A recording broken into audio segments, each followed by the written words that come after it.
Hi, I'm Bud. Welcome to Kimber's Kingdom, the home of everything Kimber the White Lion. On this channel, I'm hoping to connect with fellow Kimber fans like you. So if there's something you'd like to see more of, or less of, let me know in the comments. I want to make the best videos I can for you guys. Today's video is part of a series exploring the elements it takes to make a great animated series or comic, using the example of Kimber the White Lion, my personal favourite animated series of all time. Specifically, today's video is about how to write a great fanfiction, or, if you're lucky enough to get the chance, how to make a great reboot of one of your favourite series. Since the original manga was published in the 1950s, the story of Kimber the White Lion has been retold many times. Far too many to cover in this video, though check out this video by Alleycat if you're interested in the history of the franchise.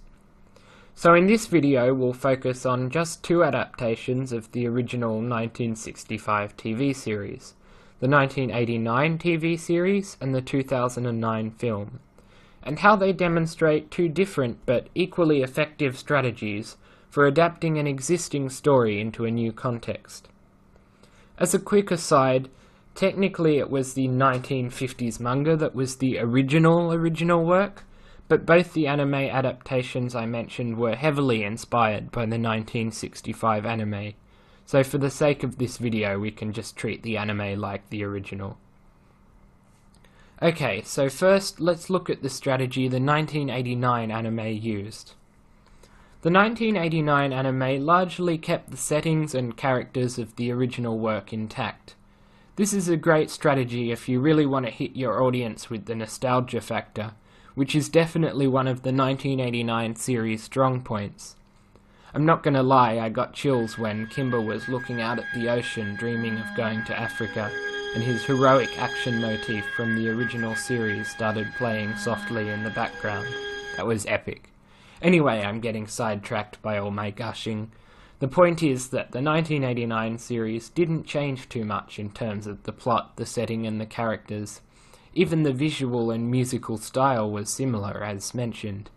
But if it tried to be exactly the same as the 1965 series, there'd be no reason for it to exist. So what was different about it? The tone of the series. The 1989 series goes for a much darker tone.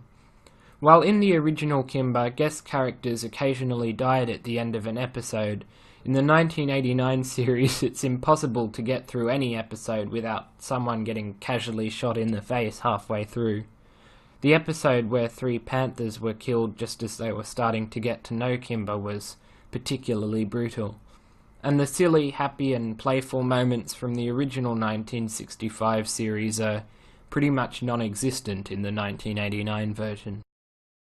The 1965 series devoted almost half its runtime to fun or uplifting moments, be they the antics of Kimber, Dot, Dash and Dinky, the well-meaning clumsiness of Bucky and Polly, or Kimber's inspiring speeches about his dream. But in the 1989 series there's none of that.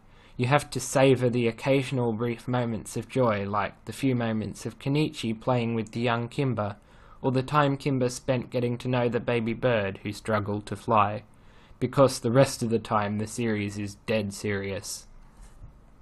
Now, as much as I personally prefer the lighter tone of the original series, I feel the brighter moments actually raise the stakes by reminding the audience of what Kimber's fighting for. I do think the change in tone was the right decision for the 1989 series. Why? Because it showed that it wasn't trying to be the 1965 series all over again. It gave the series its own unique identity, its own feel. What you never want to do with a remake is to be competing with the original, because you can never beat an original work at its own game. What you want to do is honour the original work by exploring the same elements in a new context, and the 1989 series did that through the change of tone. Okay, so that's how the 1989 series did it, but what about the 2009 film? Well, it didn't change the tone that much at all. It had its dark moments like the original, but it also had a lot of fun and silliness, again like the original series. And it had that same sense of unapologetic idealism and optimism of the original. So what did it change? everything else. Kimber's character traits are a little different, Toto's are completely different, and Claw, Kitty and Bucky aren't even in the film. The setting has totally changed from a jungle in 20th century Africa to an artificial habitat in future Japan. And the story is quite different too.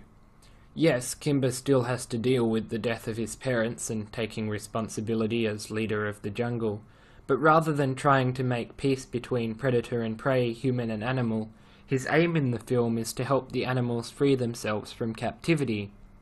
And major plot threads include Kimber trying to reform Toto and overcome his fear of heights, which weren't concerns at all in the original series. You might think that changing this much will upset your audience, and yes, it can upset some of them, but as long as you keep the tone the same, there'll still be some link to the original series. And for most of the audience, they won't know how to put it into words, but they'll feel like you've captured the spirit or the feel of the original. That's what you're going for. Both these strategies are great, but whichever approach you're going for, either changing the tone but keeping the details of the story the same, or changing the details of the story but keeping the tone the same, there's one more thing you need to keep in mind. You have to keep the themes of the original intact.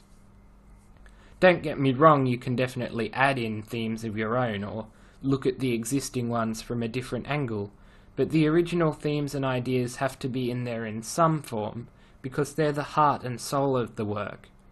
And they're definitely there in both the 1989 anime and 2009 movie. Both adaptations keep the central themes of the 1965 series as key elements: the relationship between humans and animals, the clash of idealism and reality, and the value of all life are major themes in some form or another in both adaptations, just as they are in the original. By keeping the themes intact, the adaptations make sure they are about the same things as the original.